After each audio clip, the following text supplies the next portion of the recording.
Have you ever given everything you have to someone you love, only to be treated like a stranger? When I picked up the phone to ask my son, Noah, when his wedding would be, my daughter-in-law, Clara, looked me right in the eye and said with a chilling smile, "Oh, we already got married yesterday.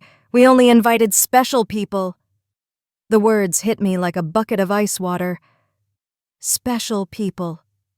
Me, who for 3 years had paid their monthly rent of $500, bought every piece of furniture in their house, and filled their refrigerator when they had nothing to eat. I was not a special person. I stood there, in the living room of my own house, holding the phone as if it weighed 1,000 pounds, watching my son avoid my gaze while Clara made herself comfortable on the very sofa I had bought for them. The pale pink dress I had picked out for the wedding hung uselessly in my closet, along with the new shoes and the shattered illusion of being part of the most important day of my only son's life. I'm so glad you've joined me. If this story resonates with you, please give it a like, subscribe to our channel, and let me know in the comments where you're listening from. I want to see how far this story travels. I had spent $200 on that dress, thinking about how lovely I would look in Noah's wedding photos in which I would now never appear. For weeks, I had planned every single detail. I had put money aside to give them $1,000 as a wedding gift. I had called my sister Elizabeth in Chicago to tell her the good news. I had cleaned my house from top to bottom, thinking they might come to celebrate with me after the ceremony. All of that collapsed in a single second with those 4 poisoned words. Only special people. Noah finally lifted his gaze and said in a rehearsed, hollow voice, "Mom, it was an intimate thing, very small. Just the 2 of us and the witnesses." But I knew it was a lie. I had seen the photos on social media. I saw Clara's parents proudly posing next to the bride and groom. I saw her siblings toasting with champagne. I saw Clara's white dress, which I had helped finance with the $800 I had given her last month for her personal expenses. I saw everything I was never meant to see. A week later, exactly 7 days after that humiliation, Clara called me with a completely different voice. She was no longer the confident, dismissive woman who had excluded me from her wedding. Now she sounded desperate, almost pleading. "Adeline, the rent is overdue. The landlord is pressuring us and says if we don't pay this week, he will kick us out. You forgot to make the transfer." Her voice trembled slightly, as if the world were ending. I was silent for a few seconds, remembering all the times I had run to the bank to make that transfer, all the times I had canceled my own plans to make sure they had a roof over their heads, all the times I had eaten beans and rice so I could give them money for their desires. And now, after they had excluded me from the most important moment of their lives, they had the audacity to call me as if nothing had happened. "Clara," I said with a calm that surprised even me, "didn't I warn you that I only help special people?" The silence on the other end of the line was so deep I could hear my own heart beating. For the first time in years, it was not I who was trembling, but her. "Adeline, I don't understand," she stammered. "We were always special to you. You're like a second mom to me." Lies. All lies, wrapped in that sweet, syrupy voice she only used when she needed something. The same voice she had used to ask me for money for the wedding dress, for the honeymoon, for the rings, which I had helped finance without ever knowing I would never see the ceremony where they were exchanged. For so many years, I had this constant feeling of walking on eggshells, weighing every word, every gesture, every gift, hoping to get just a crumb of affection from my own son.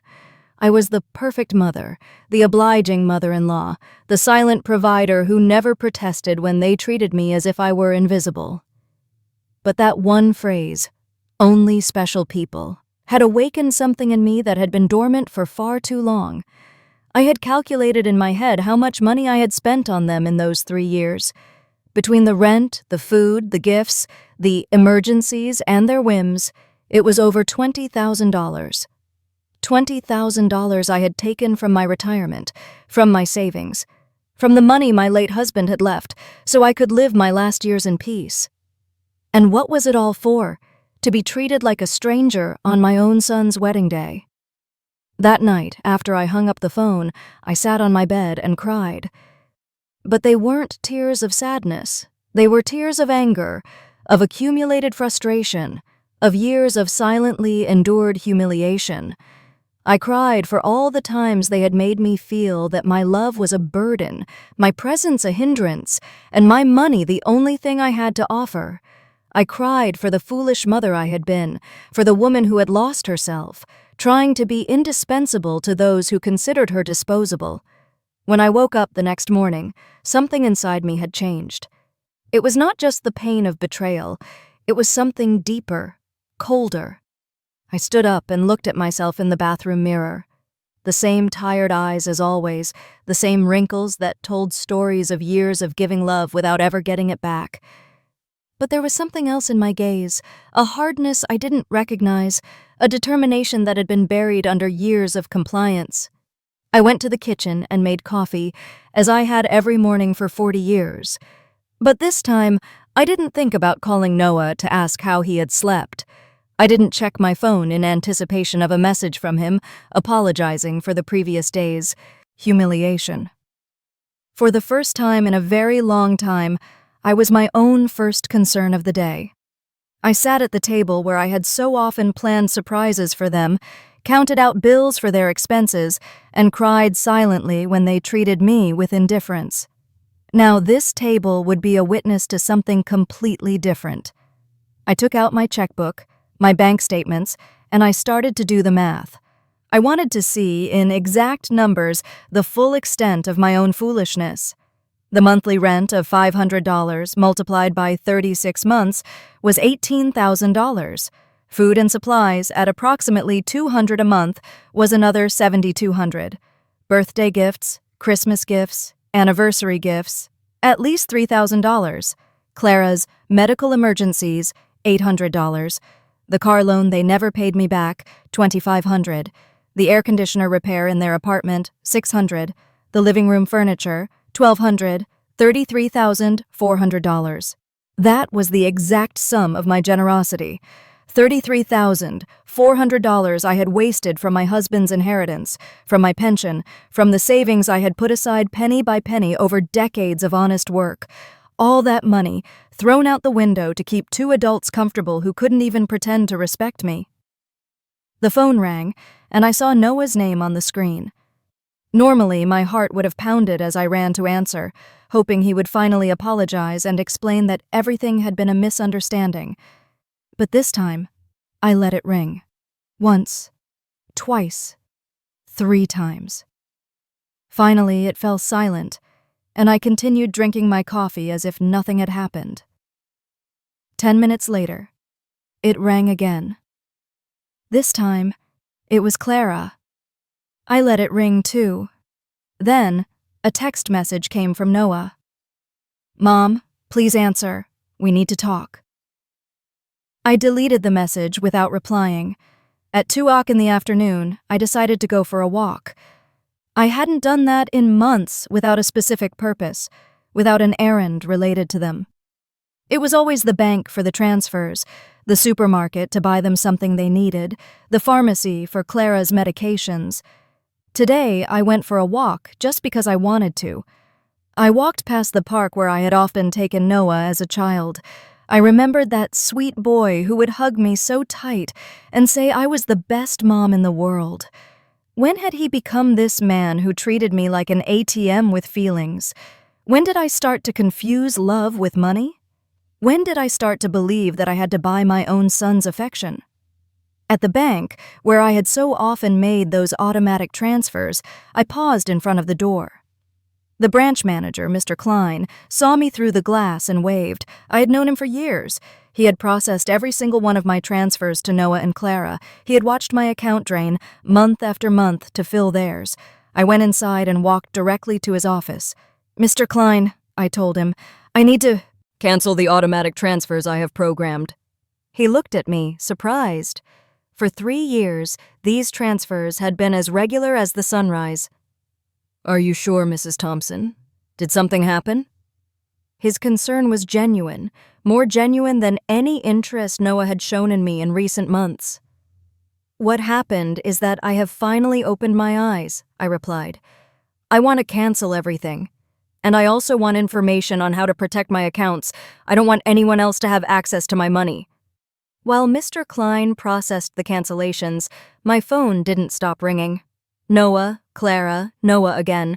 It was as if they had developed some kind of radar to detect when their source of income was in danger. I turned the phone off completely. "Mrs. Thompson," Mr. Klein said as he handed me the papers, "I apologize for intruding, but in all these years, I have seen you be very generous with your family. I hope you are not being pressured to make these changes." His words touched me deeply. This man, who barely knew me beyond our bank transactions, showed more genuine concern for my well-being than my own son. "I'm not being pressured, Mr. Klein. On the contrary, I have finally stopped pressuring myself." When I left the bank, I felt strangely light, as if I had left an enormous burden in that office. For the first time in years, my money was entirely mine. I had no financial obligations to people who saw me as a resource instead of a person.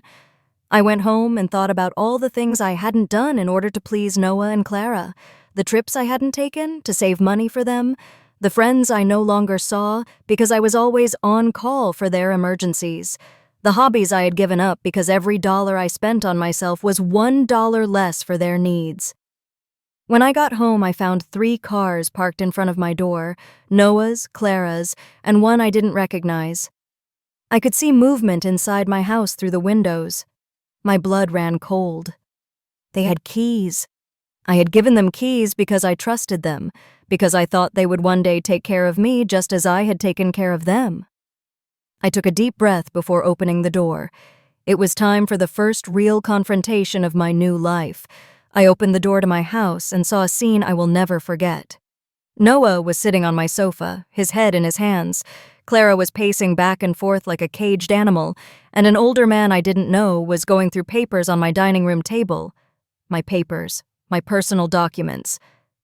"What is happening here?" I asked, in a voice that sounded much louder than I had expected. All 3 of them looked at me as if I were the intruder in my own house. Clara was the first to speak, and her voice had that desperate urgency I had already heard on the phone. "Adeline, thank God you're here. We need to talk. Mr. Fisher is from the law firm we consulted about your situation." "My situation?" The question came out of my mouth with a calm that surprised me. "What situation?" "I am doing perfectly fine." Noah finally lifted his head and looked at me with those eyes that had once belonged to an innocent child, and now only reflected a deep financial panic. "Mom, we went to the bank, and they told us you had canceled all the transfers. Mr. Klein explained that you had also blocked our access to your accounts. We don't understand why you did that." Mr. Fisher, a man in his 50s in a gray suit and a smile that didn't inspire any confidence, approached me with his hand outstretched. "Mrs. Thompson, I am Dr. Fisher, a family law attorney. Your children are concerned about your mental well-being and have asked me to assess the situation." I didn't shake his hand. Instead, I went directly to my dining room table and collected all my documents that he had been reviewing without my permission. "These are my private papers. You have no right to look at them without my consent." "Mom," Noah interjected with that condescending voice he had perfected in recent years, "we're worried about you. Your behavior has been very strange lately. First, you cut us off financially without any explanation. Then, you don't answer our calls. We think you might need professional help." Clara approached and tried to take my hand with that fake tenderness she reserved for moments when she needed something. "Adeline, honey, we know you're under a lot of stress. Maybe the loneliness is affecting you more than you think. At your age, episodes of confusion are normal." The word confusion echoed in my head like an alarm bell. Now I understood why they had brought the lawyer. It wasn't about helping me. It was about having me declared mentally incompetent and taking control of my finances. The same woman who had told me they had only invited special people to her wedding was now treating me like a senile old woman. "I am not confused," I said with a firmness that silenced everyone. "I am clearer than I have been in years, and you are all going to leave my house right now." Mr. Fisher interjected with that professional voice that lawyers use when they want to sound reasonable. "Mrs. Thompson, I understand that you feel overwhelmed, but your children have a right to intervene if they believe your ability to make financial decisions is impaired. They have documented several concerning behaviors." Concerning behaviors? The laugh that escaped my throat was hoarse, almost cruel. Like what? Deciding that my money belongs to me? Deciding to no longer finance the lives of two adults who treat me like trash? Clara jumped up as if I had just slapped her. "We never treated you badly. You are a part of our family. Everything you have will belong to us one day anyway. We are just speeding up the process." There it was, the naked, unvarnished truth. Everything I had would one day belong to them. In their minds, I was already dead, and they were just collecting their inheritance in advance. It didn't matter if I had 70 years or 70 days left. To them, I was just an ATM with legs that had become problematic. "Out," I said, pointing to the door. "All three of you, get out of my house." Noah stood up with that angry, childlike face he made when he didn't get his way. "Mom, we can't just leave. We have obligations, the rent, the car payments, the credit card you co-signed for. You can't just cut us off from one day to the next." "I can't?" My voice rose for the first time in the entire conversation. "Who says I can't? For years I have paid rent that wasn't even in my name. I have filled a refrigerator in a house where I was not welcome. I have financed a life that clearly had no place for me." Mr. Fisher took a folder from his briefcase and placed it on my table. "Mrs. Thompson, we have prepared some documents that could facilitate this transition. A power of attorney that would allow Noah and Clara to manage your finances more efficiently. This would just be temporary until you feel better." I took the folder and, without even opening it, threw it directly into the trash can. "The only transition that is going to happen here is yours, to the front door." Clara started to cry, but these weren't tears of sadness. They were tears of frustration, of contained rage. "You can't do this to us, Adeline. We were counting on you. We made plans based on your support. We bought things. We took on financial obligations because we knew we could count on you." "Obligations based on my money," I replied. "Not on my well-being, not on my happiness, not on my company, just on my money. And now that I have decided that my money is better used in my own life, I am suddenly a confused old woman who needs legal guardianship." Noah tried to approach me, but I took a step back. He was no longer the boy who would run into my arms when he had nightmares. He was a 35-year-old man who saw his own mother as an obstacle between himself and a comfortable life, financed by others. "Mom, we made mistakes," he said, in a voice that was supposed to sound remorseful. "The wedding, it was a misunderstanding. Clara was nervous. I was under pressure. We can fix this, if you would just be reasonable again." Reasonable. The word tasted bitter in my mouth. Being reasonable means continuing to pay for your life while you treat me like a stranger? It means pretending it doesn't hurt to have been excluded from the most important day of my only son's life? Mr. Fisher packed up his papers with the efficiency of someone who is used to having his proposals rejected. "Mrs. Thompson, this is not over. Your family has legal options. If you are indeed making irrational decisions due to mental health problems, a judge can determine that you need a guardianship." His words were like a physical blow. I realized this was not just a manipulative family visit, it was a real legal threat. They wanted to have me declared incompetent to manage my own affairs. "Mr. Fisher," I said, looking him directly in the eye, "I suggest you do your research thoroughly before you threaten a 71-year-old woman who has managed her own finances flawlessly for 40 years, who raised her son alone after the death of her husband, who ran a household and worked honorably until her retirement, and who, until last week, was financially supporting two completely capable adults." Clara stopped crying and looked at me with a coldness that finally showed her true face. "This won't stay like this, Adeline. We have rights, and we have lawyers too." "Perfect," I replied. "Hire all the lawyers you want, with your own money, of course, because mine is no longer available to finance your legal tantrums."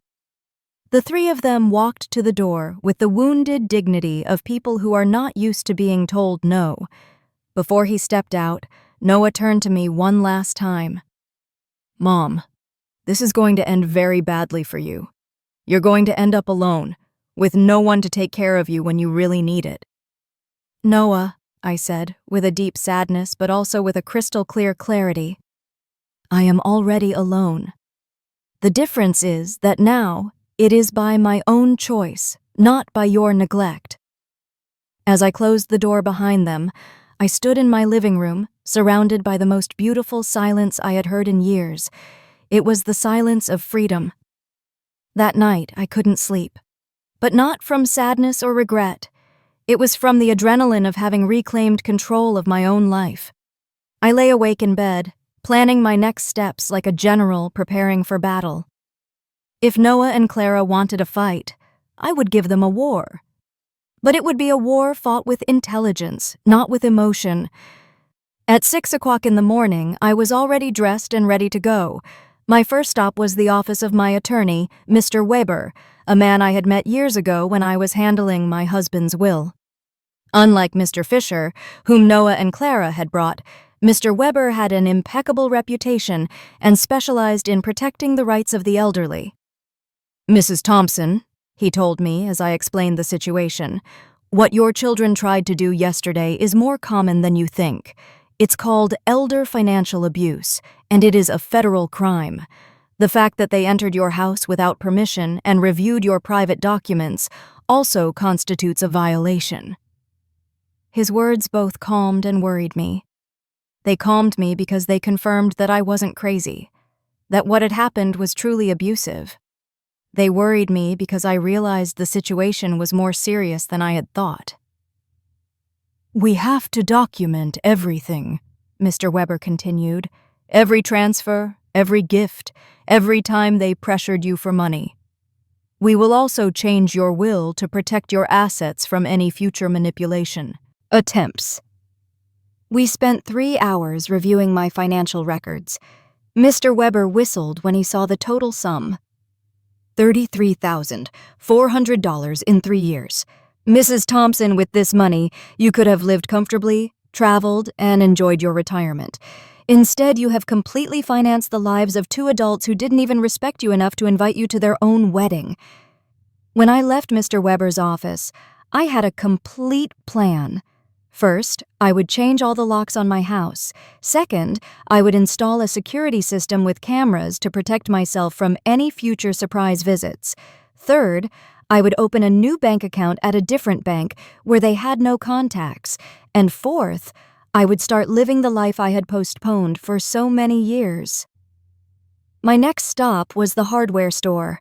The owner, Mr. Matthews, had known me for years because I was always buying things to fix Noah and Clara's apartment. This time was different. "Mrs. Thompson, what brings you here today? Another emergency with your son?"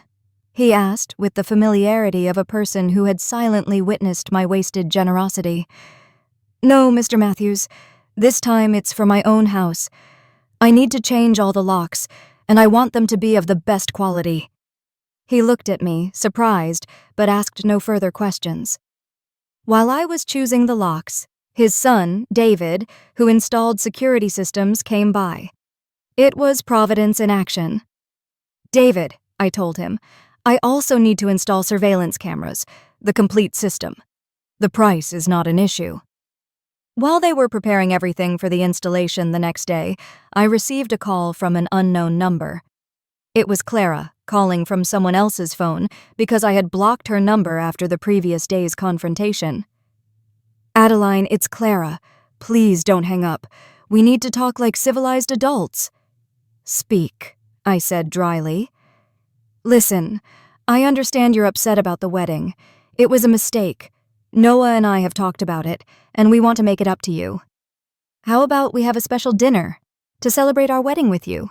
We can do it at your house, cook together, like we used to. The manipulation in her words was so obvious that I almost had to laugh. Clara, how much rent do you owe exactly? The silence on the other end confirmed that I had hit a nerve. Well, it's 2 months. $1,000 total.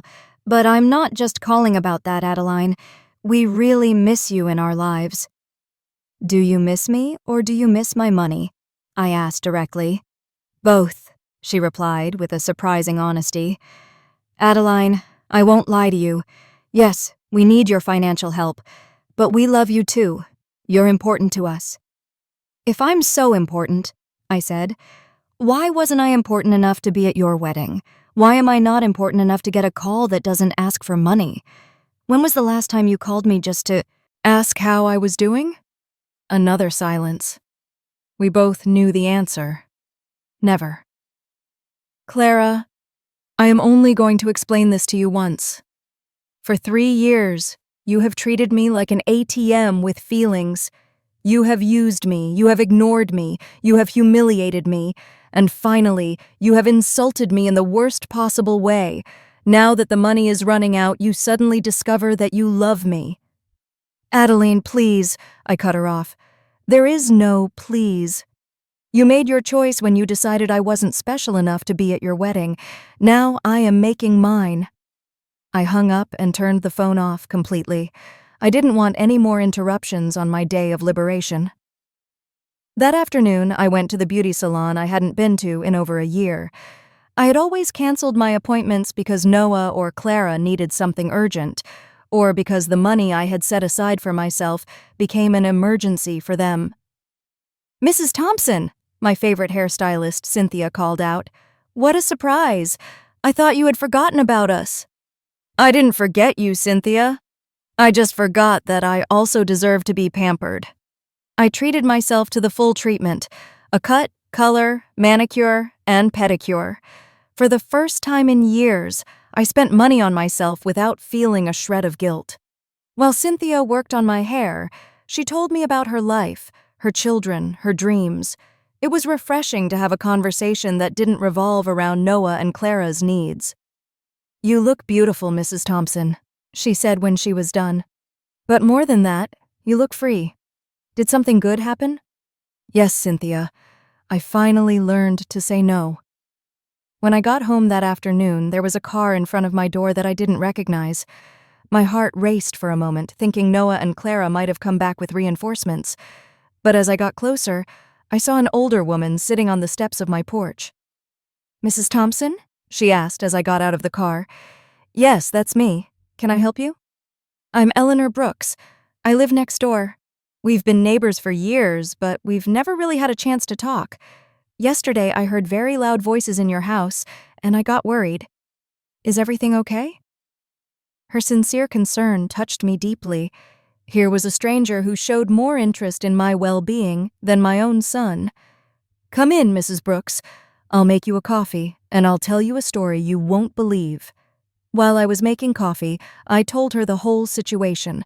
Eleanor listened without interrupting, nodding occasionally. And when I had finished my story, her eyes were filled with tears. Mrs. Thompson, she said, you did the right thing.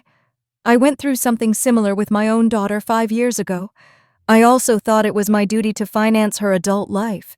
I also believed she wouldn't love me if I didn't give her money. What happened? I cut off the money when I realized she only called me when she needed something. At first, it was terrible. She threatened me, emotionally blackmailed me, tried to make me feel guilty, but after 6 months, my daughter called to genuinely apologize. Now we have a real relationship, based on love, not on money. Her words gave me hope and confirmed that I had made the right decision. Do you think Noah and Clara will understand one day? Maybe yes, maybe no, she answered honestly. But that is no longer your responsibility, Mrs. Thompson. Your responsibility now is to live your own life.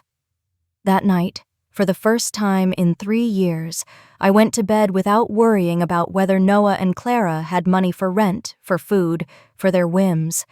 I went to bed thinking about myself, my plans, my future. And I slept better than I had in years.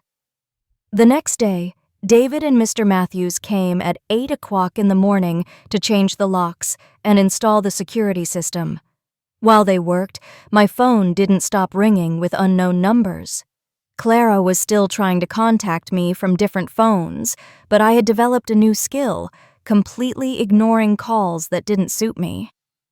"Mrs. Thompson," David said as he installed the cameras, "this system will give you absolute peace of mind. You can see from your phone who is coming to your house, even when you're not here, and if someone breaks in without permission, an alert is automatically sent to the police." The irony was not lost on me. I was installing a security system to protect myself from my own son.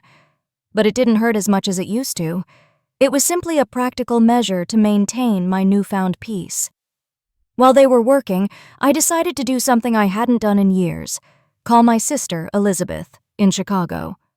We had lost touch because every time we talked, I would tell her about Noah and Clara's successes, about how much money I had spent on them, about how proud I was to be able to help them.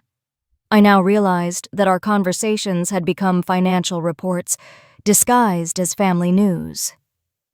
"Adeline?" Elizabeth answered, surprised. "Sister, how are you? We haven't spoken in months." "I'm good, Elizabeth. Better than good. I'm calling to tell you that I have finally come to my senses." I told her the whole story from the beginning: the secret wedding, the humiliation, the visit with the lawyer, my decision to cut off the funding. Elizabeth listened to me in silence, and when I was done, her answer surprised me. "Adeline, sister, it was about time. Every time we spoke, it broke my heart to hear you bragging about how much money you gave them, as if love could be measured in dollars. I wanted to tell you something, but I didn't know how." "What did you want to tell me?" "That Noah never spoke lovingly about you when I saw him at family gatherings. It was always, 'My mom helped me with this,' or 'My mom bought me that,' but never 'I miss my mom,' or 'I love my mom.' It was as if you were a service provider, not a person." Her words hurt, but it was a necessary pain. Like when a doctor cleans an infected wound, it hurts, but it's part of the healing. "You know what else I noticed?" Elizabeth continued. "Clara always spoke about you in the future tense. When Adeline is no longer here, we can remodel her house. Or, when we inherit, we will invest in the business. As if they were just waiting for you to die to really live." This revelation hit me like a bucket of ice water. They didn't just see me as an ATM. They saw me as a temporary obstacle between them and their money. While I was trying to make them happy, they were planning their future without me. After talking with Elizabeth, I sat in my kitchen, processing all this information. Years of marriage to a man who had truly loved me, 35 years of raising my son alone after my husband's death, and 3 years of financing 2 adults who saw me as a $33,000 obstacle. The doorbell rang, and on the new cameras I saw it was Eleanor, with a mug in her hands. I opened the door, and she handed me a freshly brewed coffee. "I thought you might need some company after everything you told me yesterday," she said with that sincere smile I had already come to appreciate. We sat in my living room, and Eleanor told me more details from her own experience. "My daughter said the exact same things to me that Clara says to you. You're like a second mom to me. We're special to you. Everything will be ours one day anyway." Those are rehearsed phrases, Mrs. Thompson. They learn them from the Emotional Manipulation Handbook. "Do you think such a handbook exists?" I asked, half-jokingly. "Not officially, but it seems that everyone reads from the same book. Chapter 1 is Make Her Feel Indispensable. Chapter 2 is Create Constant Financial Emergencies. And Chapter 3 is When She Resists, Question Her Mental Health." We laughed, but it was a bitter laugh. It was both funny and tragic to recognize such predictable patterns in our own children's behavior. "Did you ever feel guilty for cutting off the money?" I asked Eleanor. "Every single day for the first 3 months," she answered honestly. "But then I started to see the results. My daughter had to get a second job. Her husband stopped playing golf every weekend and started looking for extra work. They learned to live within their means, and more importantly, they learned that I was a person, not a resource. That afternoon, I decided to do something I had postponed for years: visit my husband's grave. I had always made excuses not to go because Noah or Clara needed something urgent, or because the taxi fare was better invested in one of their emergencies. The cemetery was quiet and beautiful. Robert's grave looked a bit neglected because I hadn't been there to clean it in months. I sat on the grass next to his headstone and talked to him as if he were still alive. "Robert, my love, I think I lost myself for a while. After you left, I put all my energy into Noah. I wanted to be the best mother in the world, thinking that somehow he would grow up without a father. But I think in the process, I forgot to be myself." The wind blew gently, and for a moment, I felt as if he were listening. "Our son has become someone I don't recognize, or maybe he was always like this, and I just didn't want to see it. His wife is... well, you know how she is.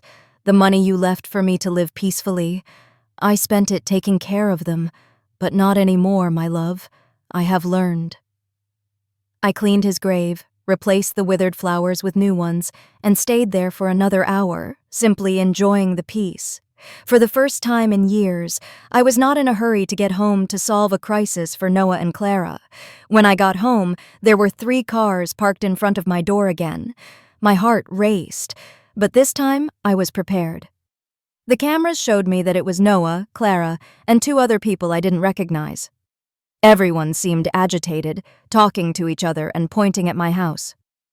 I didn't get out of the car. Instead, I called Mr. Weber, my lawyer.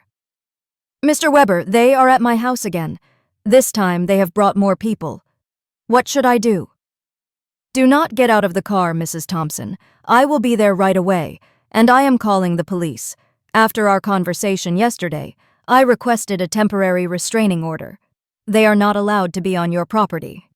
Minutes later, Mr. Weber and 2 police patrol cars arrived. I watched the officers talk to Noah and Clara, saw my son gesticulate angrily, saw Clara crying again, but this time her tears did not move me. One of the officers approached my car. "Ma'am, you can get out safely now. Your visitors are going to leave immediately." As I got out of the car, Noah shouted at me from the street. "Mom, this is ridiculous. We're your family. You can't call the police on your own son." "Noah," I replied, with a calm that surprised even me.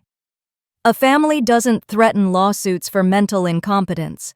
A family doesn't break into people's homes without permission. A family doesn't treat their own mothers like ATMs." Clara screamed from across the street. "You're going to pay us everything you owe us. We have bills you co-signed for. You can't just abandon us like this." Mr. Weber interjected. "Mrs. Williams, any future communication must be through my office, and I suggest you consult with an attorney before making any collection threats, because my client has full documentation of all the payments she voluntarily made for the past 3 years." I watched them drive away in their cars, defeated but not giving up. I knew this wasn't over, but for the first time in this situation, I felt confident. I had professional help, I had emotional support from Eleanor, and more importantly, I had a mental clarity about what was right and what was wrong. That night, Eleanor invited me to her house for dinner. I met her daughter, who was visiting, and I was able to see with my own eyes what a healthy family relationship looked like. They spoke respectfully to each other, asked sincerely about each other's lives, and laughed together. The daughter didn't ask for money once during the entire evening. I wanted that with Noah, too, I confessed to Eleanor after her daughter had left. "And maybe you'll get it one day," she replied. "But first he has to learn that you are a person who deserves respect, not just a source of income." For the first time in weeks, I went to bed feeling hopeful about the future. The next few days were strangely peaceful. The surveillance cameras showed me that Noah and Clara were driving past my house several times a day, sometimes slowly, sometimes they would park for a few minutes but without getting out. It was as if they were studying my routine, looking for the perfect moment for their next move. Mr. Weber had advised me to document every one of these visits, so I kept a detailed log with the date and time. Their persistence will work in our favor, he had said. Every time they show up after we've told them not to approach, it strengthens our case for a permanent restraining order. On Friday morning, I was calmly having breakfast when the doorbell rang. The cameras showed me a very well-dressed young woman with a folder in her hands and a professional smile.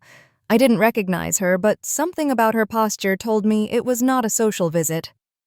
"Good morning, Mrs. Adeline Thompson," she said as I opened the door. "I am a social investigator from the Office of Senior Services. We have received a report that you may be in an at-risk situation, and we need to conduct a wellness check." My blood ran cold. Noah and Clara had escalated the situation. It was no longer just threats from private lawyers.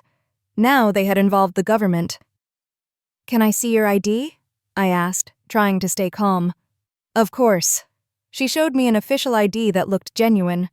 "I am social worker Mrs. Schmidt. May I come in and talk to you?" I let her in, knowing that a refusal would have been worse for my case. Mrs. Schmidt sat down in my living room and took a form out of her folder. "Mrs. Thompson, we have received reports that you have shown significant changes in your financial behavior, that you have cut off communication with your family, and that you have shown signs of paranoia by installing unnecessary security systems. We were also told that you have refused medical and legal help from your loved ones." Every word had been carefully chosen to make me sound like a mentally disturbed old woman. I recognized Clara's handiwork in the phrasing. She had always been skilled at manipulating words to get what she wanted. "Miss Schmidt," I said with all the dignity I could muster, "I would like to call my lawyer before answering any of your questions." "Ma'am, this is not a legal interrogation. It's a wellness check. If you have nothing to hide, it should not be a problem to speak with me." The phrase, "if you have nothing to hide," infuriated me. It was the same logic that abusers use to justify their invasions. If you're innocent, you shouldn't complain about your privacy being violated. "Miss, I'm calling my lawyer. You can wait here or come back another day, but I will not answer any questions without legal representation present." I called Mr. Weber, and he was there within 20 minutes. When he came in and saw the social worker, his expression hardened. "Miss Schmidt," he said after checking her ID, "I hope you have a court order to be here, because my client is under my legal representation, and any unauthorized investigation constitutes harassment." "Sir," Mrs. Schmidt replied, with less confidence than before, "we have reports from concerned family members about the lady's well-being. It is our duty to investigate." "What family?" Mr. Weber asked dryly. "The same family that tried to get her to sign a power of attorney without representation? The same family that broke into her house without permission and went through her private documents? The same family that excluded her from important events while living off her money?" Mr. Weber took a folder from his briefcase and placed it on the table. "Here, I have complete documentation of my client's financial and emotional abuse. $33,400 that were withdrawn from her accounts in 3 years. Systematic social exclusion and emotional blackmail. If someone needs to be investigated here, it is not my client." Mrs. Schmidt reviewed the documents with a growing discomfort. It was obvious that the information she had been given did not match the reality she had in front of her. "Mrs. Thompson," she said finally, "can you explain to me why you so abruptly stopped financial support for your son?" "Because I finally discovered that they were using me," I replied simply. "Because I realized that to them, I was not a mother but a bank account. Because I was tired of financing the lives of people who saw me as an obstacle." "But don't you feel it's your responsibility to help your family?" The question outraged me. "Miss Schmidt, my responsibility as a mother was to raise my son until he was 18, to educate him, and to give him the tools to be an independent adult. My son is 35 years old, married, and perfectly capable of supporting himself. Financing his adult life is not my responsibility, it is my choice. And I have chosen not to do so anymore." Mr. Weber interjected. Miss Schmidt, would you consider it normal for a 35-year-old adult to be unable to pay his own rent without the help of his 71-year-old mother? Mrs. Schmidt did not answer right away. I could see she was reevaluating the entire situation. Mrs. Thompson, she asked after a moment, do you manage your own finances completely? I can show you my bank statements, my investments, my tax payments.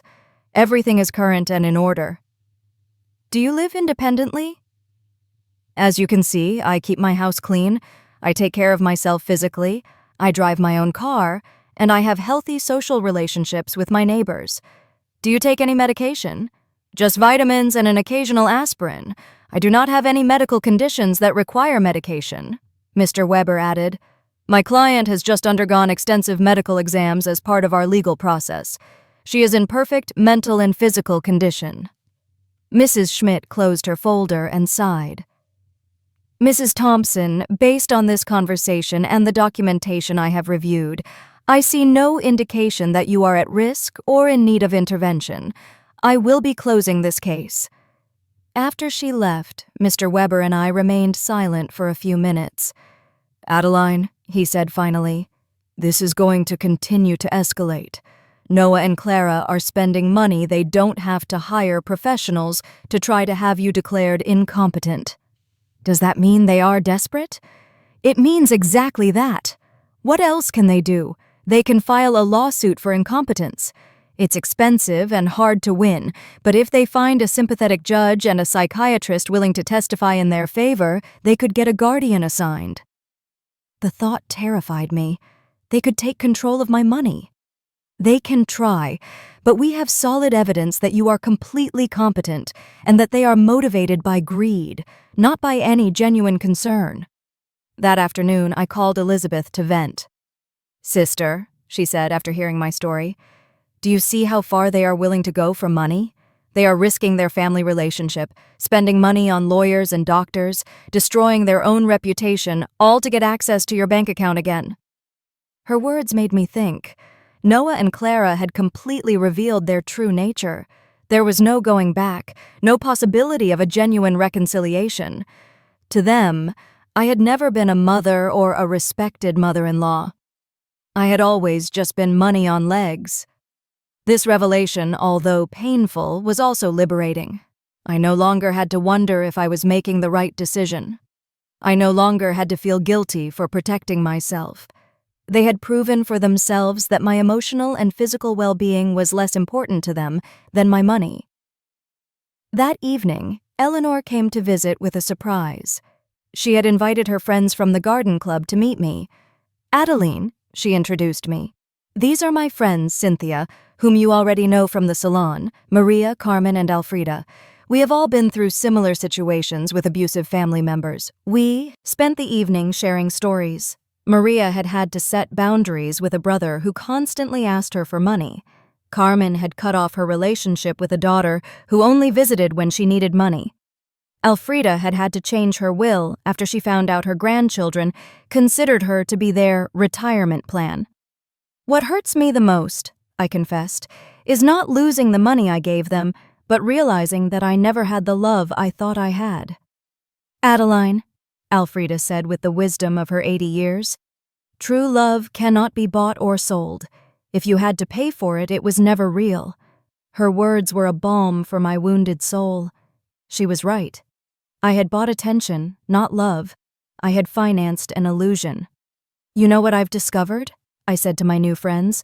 That loneliness, surrounded by people who don't love you, is worse than being lonely on your own. At least now, when I am alone, I am in good company. Everyone laughed, and we toasted to our newfound wisdom. That night, after my new friends had left, I sat in my garden thinking, the stars shone brighter than ever, or perhaps I was just seeing them with clearer eyes. For the first time in my adult life, I was completely financially independent. I had no dependencies, no financial obligations to anyone but myself. And instead of scaring me, this reality excited me.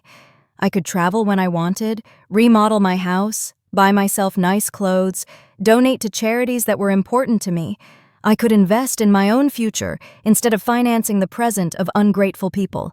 Freedom tasted like hope, and for the first time in years, I wanted to plan my future. A month after the social worker's visit, I thought I had finally won the war. I'd settled into a beautiful new routine. A calm breakfast while reading the newspaper, tending to my garden, having lunch with Eleanor or one of my new friends, and in the afternoons, dedicating myself to activities I had given up for years. I had started painting again, something I was passionate about before I became Noah and Clara's personal financier. But on a Thursday morning, while I was painting flowers on my new easel, Mr. Weber came to my house with a grim expression that made my blood run cold. "Adeline, we need to talk. Noah and Clara have filed a formal lawsuit for mental incompetence in family court. They are requesting to have a legal guardian assigned to you." The words fell on me like stones. I knew it was a possibility, but hearing it out loud made it terrifyingly real. Does that mean they can take control of my money? If a judge determines that you are unable to manage your own affairs, yes, he could place Noah as your legal guardian, which would give him full control over your finances. I sat down heavily on my sofa, feeling the weight of the deepest betrayal I had ever experienced in my life. My own son was trying to have me legally declared incompetent in order to steal my money. "Mr. Weber, what evidence could they possibly have? You yourself have seen that I am completely competent. They have statements from 3 witnesses who claim you have behaved erratically. They have also submitted unpaid doctor's bills that you supposedly didn't pay and medications that you supposedly hoarded without taking them." "But that's a lie. I don't have any outstanding doctor's bills or hoarded medications." "I know, Adeline, but they have fabricated convincing evidence. They also have the statement from a Dr. Lehman who states that you refused to cooperate with a psychiatric evaluation, which they are interpreting as proof of your mental decline." The manipulation was diabolical. They had turned my refusal to undergo an unnecessary exam into proof of a mental illness. They had used my own instinct to protect myself from them as proof that I needed protection. "Who are the 3 witnesses?" Mr. Weber looked through his documents. "Clara, of course, a neighbor named Mr. Davis, and someone who claims to be your pharmacist, a Mr. Green." Mr. Davis was the neighbor across the street, an unpleasant man who had always had problems with me because my friends sometimes parked in front of his house. Mr. Green was indeed my pharmacist, but I didn't understand what he could possibly have against me. "I need to talk to Mr. Green," I told Mr. Weber. "Something isn't right." We went to the pharmacy together that afternoon. Mr. Green received me, surprised and nervous. "Mrs. Thompson, it's good to see you." "How are you, Mr. Green? I was told that you had signed a statement saying I show erratic behavior with my medications." His face turned as red as a tomato. "Mrs. Thompson, your daughter-in-law came in a few weeks ago and asked about your medications. She said she was worried because you were acting strangely." "And what did you tell her?" "I explained to her that you only buy vitamins and an occasional aspirin, that you don't have any regular medical prescriptions. But she insisted that this was proof that you weren't taking adequate care of your health." Mr. Weber interjected. "Mr. Green, did you sign a paper?" She brought a document that said I was confirming that Mrs. Thompson had irregular medication purchases. I thought it was for her health insurance or something. I didn't know it was for a lawsuit. My own pharmacist had been tricked into signing something he didn't fully understand. Clara's manipulation knew no bounds. "Mr. Green," I said, "I need you to write a statement explaining exactly what happened and clarifying that I have no problems with my medications." "Of course, Mrs. Thompson. I am terribly sorry for this misunderstanding." After the pharmacy, we went to confront Mr. Davis. When we knocked on his door, he received us with an obvious hostility. "What do you want?" "Mr. Davis," Mr. Weber said, "I understand you have signed a statement about my client's behavior." "And you're right, I did. That woman is crazy. She's been acting strange for weeks." "Can you be more specific about the behaviors you have observed?" installing cameras as if she lives in a war zone, having strangers visit at all hours, yelling at her own family in the street. I realized that Mr. Davis had taken everything completely out of context. The cameras had been installed for my protection, the strangers were my new friends, and the yelling was me, defending my own home from Noah and Clara's invasions. "Mr. Davis," I said, "do you know why I installed the cameras?" "No, and I don't care." "To protect myself from my son and daughter-in-law, who broke into my house without permission and threatened me." "That's what a crazy person would say," he replied cruelly. There was no way to reason with him. His statement was based on superficial observations, maliciously interpreted. That evening, Mr. Weber and I sat down to plan our defense. "Adeline, we need our own psychiatric evaluation. I have a colleague, Dr. Moore, who is an expert in assessing mental capacity. She can officially confirm that you are completely competent." What if Noah and Clara have bribed the judge? What if none of this matters because they have already decided to declare me incompetent? "Adeline, the legal system is not perfect, but it is not completely corrupt either. We have solid evidence of your mental competence and of their financial motivations. We are going to fight this." The next day, I went to my appointment with Dr. Moore. She was a woman in her 50s with kind but astute eyes. "Mrs. Thompson, I am going to ask you a series of questions and have you complete some tests to assess your mental capacity. Please take your time and answer honestly." For 2 hours, she asked me questions about my memory, my reasoning ability, my financial understanding, my emotional health. She also gave me cognitive tests and asked me to solve mathematical and logical problems. "Mrs. Thompson," she said at the end, "your results are well above average for a person of your age. You are not only mentally competent, but your cognitive function is excellent. Doctor, why do you think my family is doing this? Based on what you have told me and the documents I have reviewed, this appears to be a classic case of elder financial exploitation. Unfortunately, it is much more common than people think." I left the consultation feeling validated, but also deeply sad.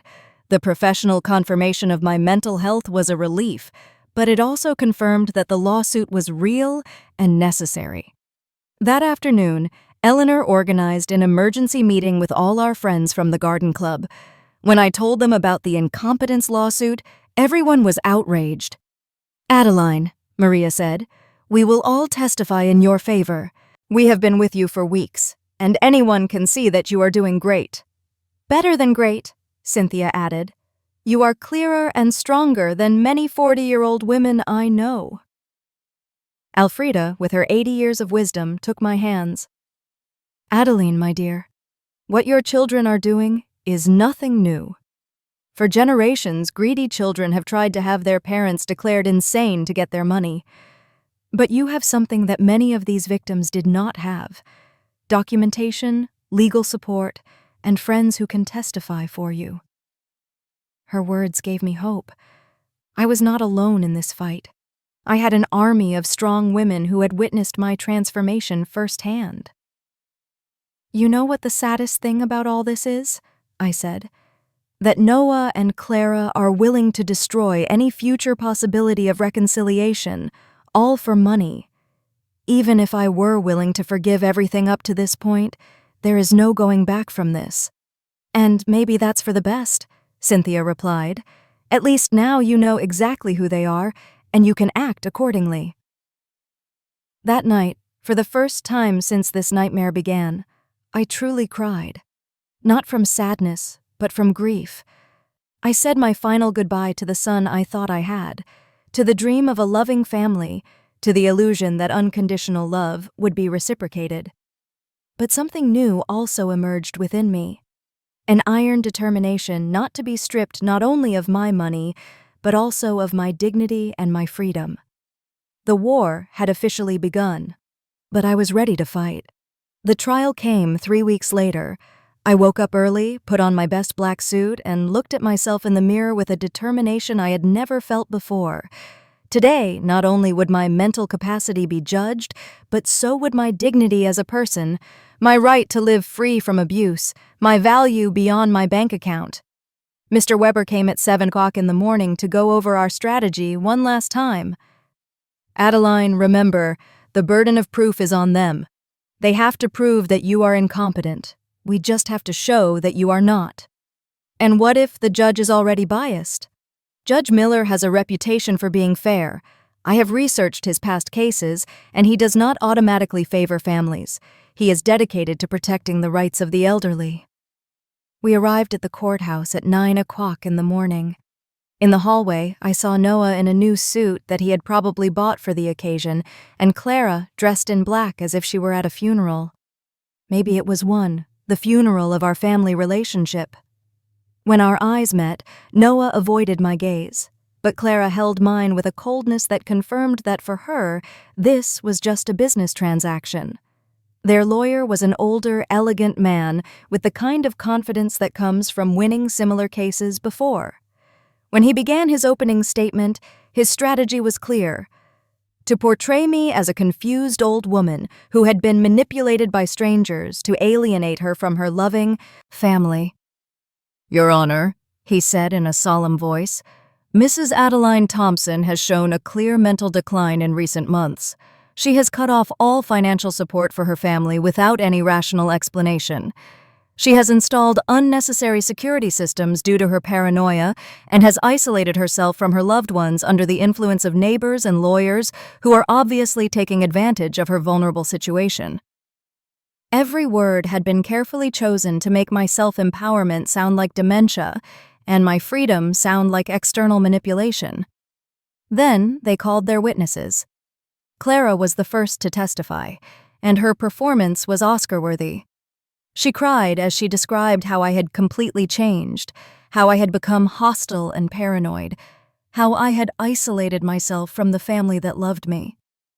"Your Honor," she said in a trembling voice, "Adeline has always been like a second mom to me. Seeing her mental decline has been devastating. We just want to help her get the care she needs." Lies, all wrapped in convincing tears. When Mr. Weber cross-examined her, the cracks in her story began to become visible. "Mrs. Williams, can you please tell the court when was the last time you called my client without asking for money?" Clara stammered. "Well, we always talked about many things. Can you give me a specific date?" I don't remember exact dates. Is it true that you and your husband got married without inviting my client? It was a very small, intimate ceremony. Is it true that when my client asked about the wedding, you told her that you had only invited special people? Clara's face turned red. Those words were taken out of context. What would be the correct context to tell your mother-in-law that she is not a special person? She couldn't answer convincingly. Noah was next. Seeing him on the witness stand, swearing to tell the truth while preparing to lie about my mental health, was one of the most painful moments of my life. This was the boy I had raised alone, the one to whom I had dedicated my entire life. "My mom has always been very generous with us," he testified, "but lately she has become erratic and irrational. We believe she is being manipulated by people who are taking advantage of her." When Mr. Weber cross-examined him, the mask fell completely. "Mr. Thompson, how much money have you received from your mother in the last 3 years?" "I don't know the exact amount." "Does $33,400 sound about right?" "Maybe. She has always been very generous." "And how many times have you visited your mother without asking her for money?" The silence was deafening. "Is it true that you and your wife broke into my client's house without permission and went through her private documents? We were worried about her. Is it true that you brought a lawyer to pressure her into signing a power of attorney? We wanted to help her manage her finances. Do you, at 35 years old, need the help of your 71-year-old mother to pay your rent?" Noah couldn't answer with any dignity. Mr. Davis testified about my supposed erratic behaviors, but when Mr. Weber asked him for details, he admitted that he had never spoken to me directly and that all his information was based on superficial observations. Dr. Lehman testified that my refusal to undergo an evaluation was proof of mental decline, but Mr. Weber submitted the documentation of our evaluation with Dr. Moore, which completely refuted his conclusions. Then it was our turn. Mr. Weber first called Mr. Green, my pharmacist, who explained how he had been tricked into signing a statement that had distorted my medication purchasing habits. Dr. Moore testified about my excellent mental state and presented the results of the cognitive tests, which had been flawless.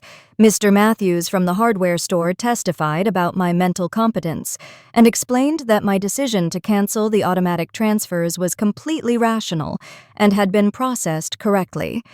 Eleanor and my friends from the garden club testified about my clarity, my newfound vitality, and my ability to maintain healthy social relationships.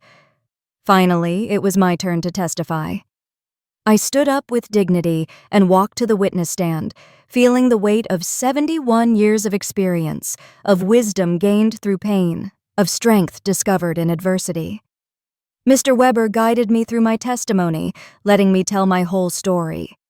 The $33,400 spent in 3 years, the humiliation of being excluded from the wedding, the constant emotional manipulation, the violation of my privacy, the legal threats.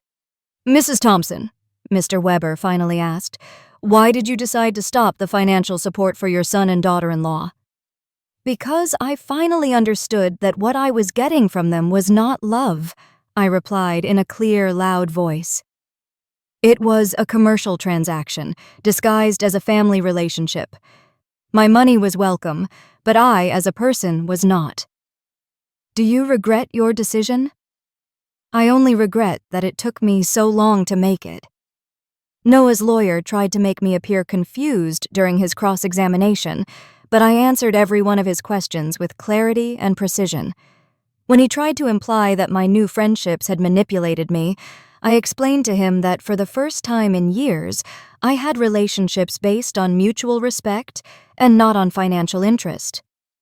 In his closing argument, Noah's lawyer insisted that I was a victim of external manipulation. Mr. Weber's rebuttal was devastating.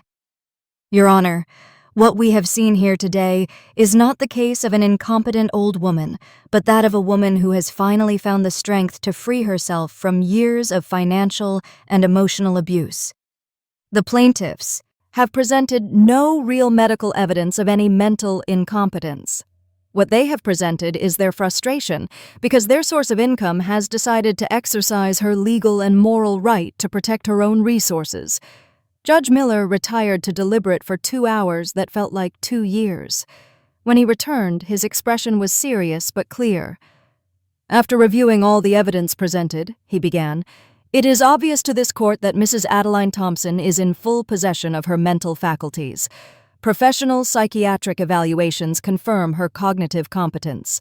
Her financial decisions, as painful as they may be for her family, are completely rational and are well within her rights. My heart began to beat faster. Furthermore, the judge continued, the evidence suggests that this lawsuit is motivated by financial interest rather than by any genuine concern for Mrs. Thompson's well-being. The court, therefore, completely denies the request for guardianship. I had won. I had not only won the lawsuit, but also my freedom, my dignity, my right to live free from the abuse of those who had supposedly loved me. When we left the courthouse, I saw Noah and Clara talking angrily with their lawyer. Clara gave me a look of pure hatred before she walked away.